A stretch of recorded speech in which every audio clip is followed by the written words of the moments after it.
Good afternoon, students. This is your fourth chapter of English. 3 questions. So today we will read this chapter. Let's start.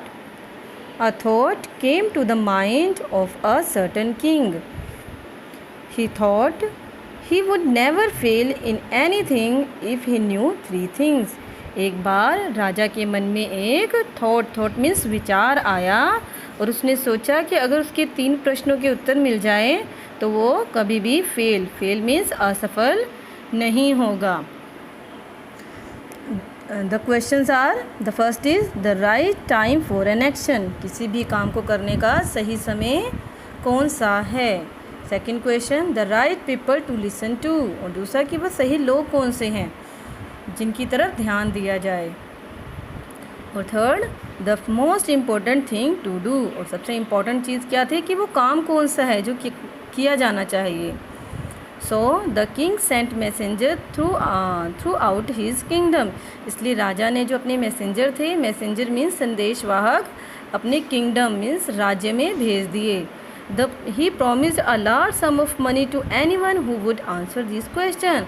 और उसने इस बात के लिए promise किया. प्रॉमिस मीन्स वचन दिया कि जो भी उसके इन प्रश्नों के उत्तर देगा वो उसे लार्ज सम ऑफ मनी में बहुत सारे पैसे देगा. Many wise men come to the king with their answer. इसलिए बहुत सारे वाइज मैन, इसमें बुद्धिमान व्यक्ति अपने आंसर के साथ राजा के पास आए. But their answer were all different. पर उनके सबके आंसर क्या थे, डिफरेंट थे. इट मीन्स अलग अलग थे. In reply to the first question some said the king must prepare a time table.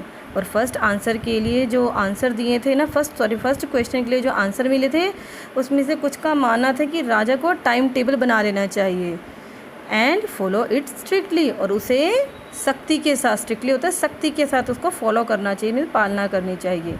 Others said it was impossible to decide in advance the right time for anything. और कुछ काम माना था कि ये तो इम्पॉसिबल है. इम्पॉसिबल असंभव है कि भी किसी भी काम को करने के लिए उसके लिए पहले से टाइम टेबल रेडी कर लेना, क्योंकि हमें नहीं पता होता कि जो काम हमने हाथ में लिया है उसे करने में कितना टाइम लगेगा जब तक उसको हम स्टार्ट नहीं करेंगे. So therefore the king should notice everything and do whatever seemed necessary at the particular time. इसलिए राजा को सब कुछ नोटिस करना चाहिए, यानी सब कुछ ध्यान से देखना चाहिए और उसे and seem necessary at the particular time, और उसे वही करना चाहिए जो उस समय पर ज़रूरी है. Yet another said the king should have a council of wise men to tell him the right time for every action. और कुछ का मानना था कि राजा को अपनी कमेटी बनानी चाहिए, वाइज मैन की, में बुद्धिमान व्यक्तियों की कमेटी बनानी चाहिए जो उसे काम करने का सही समय बता सके. Some others said the king must have magician. और कुछ का मानना था कि राजा को पास मैजिशियन होने चाहिए, में जादूगर होने चाहिए. Only magician could look into the future and tell the right time for an action. क्योंकि अकेले सिर्फ मैजिशियन, इनमें जादूगरी होते हैं जो फ्यूचर को देख सकते हैं. फ्यूचर मीन्स भविष्य को देख सकते हैं और हमें किसी भी काम को करने का सही समय बता सकते हैं. Equally different were the answer to the second question. और सिमिलरली जैसे फर्स्ट क्वेश्चन के आंसर अलग अलग थे, सेकंड क्वेश्चन के लिए भी सबको ने आंसर अलग अलग ही दिए. Some said the right people for a king to listen to were his adviser. कुछ का माना था कि सही लोग राजा के लिए उसके एडवाइज़र होने चाहिए. एडवाइज़र मीन्स उसके सलाहकार होने चाहिए. Others said he soldier were most important for him and so on. और कुछ का माना था कि राजा के लिए इंपॉर्टेंट लोग कौन से होने चाहिए, वो सही व्यक्ति कौन से होने चाहिए, उसके सोल्जर मीन्स सैनिक होने चाहिए. To the third question some said the most important thing was science.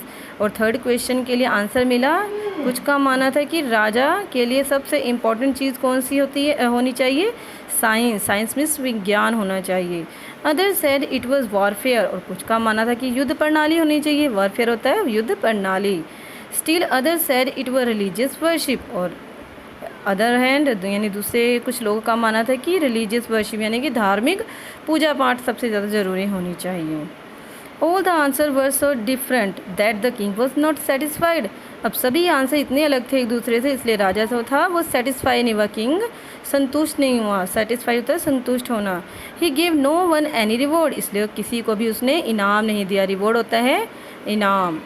Now he decided to seek the advice of a certain hermit who was known for his wisdom. इसलिए राजा ने decide किया कि वो उस हर्मिट के पास जाएगा. Hermit कौन है? साधु. हर्मिट मीन्स साधु होता है जो अपनी बुद्धिमानी, विजडम होता है, बुद्धिमानी के लिए जाना जाता है. This hermit lived